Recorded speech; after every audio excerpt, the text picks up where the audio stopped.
আমাদের প্রশাসন এই দর্শকদের বিরুদ্ধে কি পদক্ষেপ নিয়েছে আপনারা দেখতেছেন।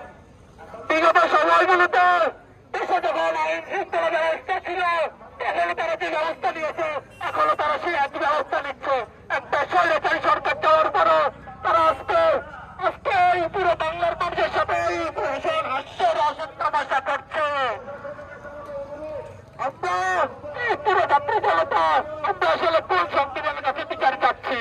যে সংবিধান আমার দেশে, আমার সার্বভৌমত্ব দেশে আমার কোন বোনকে, আমার মাকে, আমার কোন বোনকে ওরা নিরাপত্তা দিতে পারছে না। আমি কি সেই সংবিধানের কাছে নিরাপত্তা চাচ্ছি?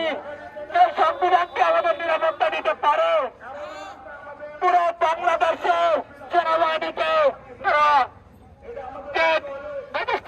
দিয়ে দিয়েছে। এরপরও সেনাবাহিনীর কোনো আমরা সরাসরি কোনো পদক্ষেপ দিচ্ছি না।